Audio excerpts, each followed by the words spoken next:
G'day everybody, it's me again. I'm just starting the job to put the Disco Potato Turbo onto the Charade. So first job to do, take the little front, what would you call that, grill out. Take all the intercooler piping out, take the intercooler out, undo all the pipe work because I'm going to redo it a little bit. I'll have to take the external gate off, wait for that to cool down, it's still all a bit hot.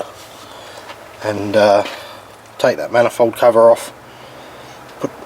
New gaskets and bits and pieces, fix a couple of leaks, and yeah, this oil's been this turbo's been leaking a lot of oil. You can see it all down there, just muck everywhere. As you drive it, just sprays it everywhere. So that's going to be fixed. Got a few other bits and pieces to do while I'm in here. Going to make a little bracket to hold that up. A few other bits and pieces. So yeah, I'll get started on it. Show you the progress as I go. Okay, so I've had a little bit of progress. All the intercooler pipe work is off, the intercooler's off. It's going to need a good clean. It's got a bit of alloy corrosion in it. The coolant in there wasn't the best. It's probably a good thing this is all happening now so I can change all these lines around and stuff. I wasn't happy the way it was done originally. Probably going to end up taking the front bumper off again as well. All the bolts and stuff are coming out without issue, which is good. Nothing's stuck. Hasn't really been in there long enough to get stuck, I suppose, but happens sometimes. You can sort of see more of that oil and crap now. It's just everywhere behind the manifold. Yeah, I'm taking the manifold and the turbo off together, which means I've got to undo the oil line first and then undo the return from underneath. It's not so difficult or anything. A couple of the custom made tools that I've got, a couple of short spanners, cut spanners, so you can access certain spots. Like to get to this dump pipe bolt here is extremely difficult, so I had to cut a spanner in half, and the idea is you actually back that off a little bit, wobble the whole thing out. I have to undo the flange underneath, but undo these two bolts either side here a little bit at a time until you can pop them out. The reason for that is the flare out on the dump pipe wasn't exactly big enough, but it did the trick. So yeah, I have to lift this up, undo the dump pipe from underneath at its joint flange, and yeah, then I'll be able to get that dump pipe out, undo all those manifold bolts, manifold and turbo will come out. So yeah, that's the wastegate. The way that works is it dumps manifold pressure out of the exhaust manifold, because that also, if you've got 1 psi in your intake manifold, you have to have 1 psi in your exhaust manifold for it to work. There has to be a balance. So if you take away pressure from the exhaust manifold, you lower the pressure on the intake manifold. That's how the external gate works. I won't go into why I use an external gate in this video. It is a performance extra. Makes a nice noise too.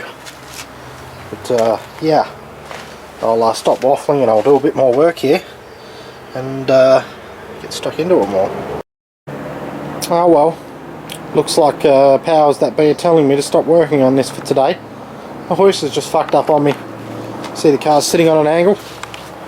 Well, for some reason I tried to go up and the hydraulics sort of made a funny noise and shat, and then I tried to go back down, but only this side would go down, so now the safety interlock's locked in because that cable has gone slack, and now I can't move it anywhere.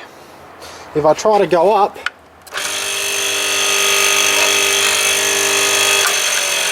we lost the coupling from the motor to the pump, or the pump's fallen apart and it's lost a gear inside. Something's going on, but definitely no hydraulic power being transferred there. It's either just going in a loop through a broken ram, which can happen.